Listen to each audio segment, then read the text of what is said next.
What's going on, my Trainer Club? We have the shiny Rayquaza officially coming out to Pokemon Go, and if you can't tell, I am super hyped for this. So you know what I'm going to do today? I'm going to help you break down my top 5 tips to help you max out on Rayquaza and get you completely prepped to be able to fight, beat, and catch everything about Rayquaza in Pokemon Go, especially when you get that shiny form. So, welcome to the Trainer Club. Here we go!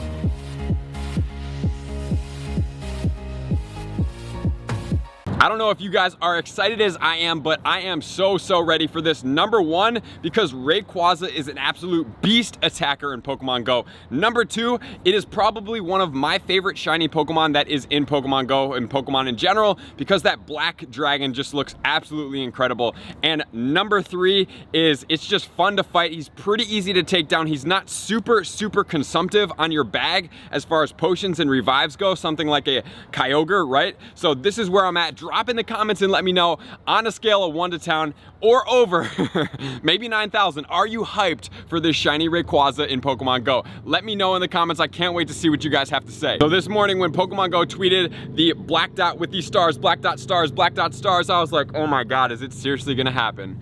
And it has. So Rayquaza is coming from 7/31, July 31st, all the way until September, which is plenty of time for you guys to get this. So I'm going to start off with giving you my top 5 tips to help you max out. And I haven't done this before for a legendary, but since it's Rayquaza, since it's one of the coolest shinies in the game, this is going to require my top 5 tips to help you max out on that shiny Rayquaza in Pokemon Go. So before we get into this, I just wanted to say, number 1, hit that sub button. Number 2, hit a thumbs up, and then always drop in the comments and let me know. I always try my best to read all the comments. We have a ton of Pokemon Go information. You are definitely going to want to be tuned into this channel to get yourself all filled out on everything we have to do. So starting off from number 1, number 1 is going to be get ready to beat Rayquaza. So we have the 100% IV for the Rayquaza sitting at a 2191, and that's going to be under normal conditions, and he's going to be boosted in the wind because he's dragon and flying for a 100% IV at level 25 at 2739. So that is level 25, 100% IV in the wind, boosted under windy conditions. So if you are lucky to get windy conditions, you definitely want to be out there playing against this guy. As far as the party sizes that you need to be able to beat him, you are going to need at least 2 players. And this, if you're going to do with 2 players, is going to be maxed out Pokemon. We're gonna get into it in a second. I'll give you a hint. It's gonna be Mamoswine, and you're gonna need to do a ton of damage on this Pokemon. So I would suggest at least 3, but 4 and up is safe if you're not super confident at doing low levels with low amount of players, right? Because that is kind of dicey. So if you're prepped, you have all your Mamoswines maxed out, you are a beast, and preferably he may not have Outrage just because of how beastly the attack is. I would suggest trying it out if you want to. So definitely doable. You can do them with 3, obviously. It's more manageable, and 4+ is gonna be even better. So Rayquaza is gonna be weak to Dragon, Rock, Fairy, and of course, Ice. But he has a double weakness to ice, which is why when we get into the brief counter guide, it is going to be the primary focus of the supreme and the excellent attackers, because they Rayquaza double weak to ice means you can take him down faster, and this is one of the reasons why he is doable, because number 1, his defense and stamina aren't super crazy high. Number 2, he has a double weakness, means he's going to be doing double the amount of damage for these Pokemon. So let's get into my couple top counters right now. So for the counters, if you want my full counter guide, you can definitely check it out up here, right? But if you want a couple quick ones before that, I still suggest checking it out. We're gonna look at Mamoswine as number 1 with the double ice move. So it's going to be Avalanche and Powder Snow. This is the moveset that you want for the Mamoswine. And I know some of you guys may be like, I evolved my Mamoswine during Community Day, and he has the Ancient Power. It's hard for me to tell you what to do here because that moveset is not that optimal for him, but it also is a legacy moveset. So I'm gonna let you guys make that call. For me, I have a couple that I have with just ice moves. I have a few saved with that because primarily Mamoswine is based on the ice moves. He is a primary best ice attacker in the game right now. He is tanky, he's amazing, he delivers high DPS, and Rayquaza is double weak to ice. So if you don't want to get rid of that move, you can definitely go ahead and unlock a second charge attack. It's going to be a little bit expensive as far as Stardust and Candy goes, but I think it would be worth it to keep that if you have the capability. And then for the excellence attackers, so notice there's only one premier attacker. The excellent attackers are pretty good. So we have the Glaceon with the Frost Breath and Avalanche combination. Glaceon is super easy to get if you're ever in partly cloudy conditions and you're like, I don't have a Glaceon, is all you need to do is go out and hit a level 35 Eevee, find a boosted Eevee out in the wild,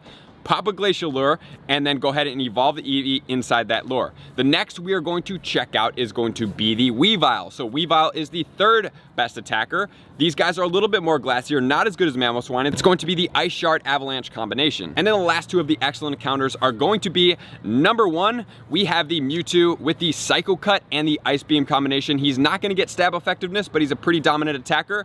So if you have Shadow Ball, definitely do not TM that away. You're going to want to unlock a second special.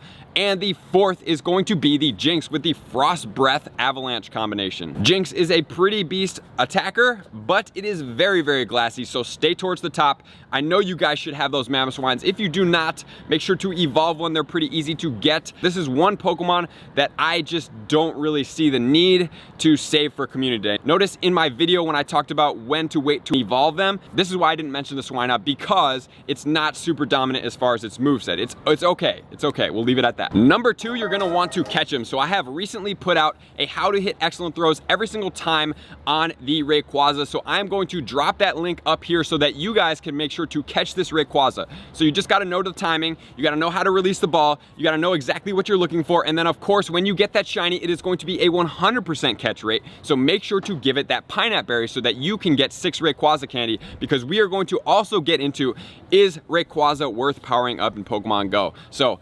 definitely something we're gonna check out. I'm going to have that video coming out very soon for you guys. So let's continue onward with my tip number 3, and my tip number 3 is going to be including travel. You're like, what? Why would I travel? So here's the deal, right? When you trade over 100 kilometers, you get 3 candies. So not only is Rayquaza sitting at the best dragon attacker, almost the best attacker in the game, he's just a beast Pokemon. So number one, you want to travel for like a day trip. Let's say that for myself, I'll give myself an example. I'm in Orange County right now, Dana Point, and I was in Bend, Oregon. So if I were to do a bunch of raids here, and then I were to travel back to Bend, Oregon with my Rayquazas and trade them, I am over 100 kilometers, I get 3 candy per trade. So the catch was 3 candy, the trade was 3 candy, and if it's a bad one, the transfer is 1 candy for a total of 7 candies. 7 candies may not seem like a lot, but it will add up over time.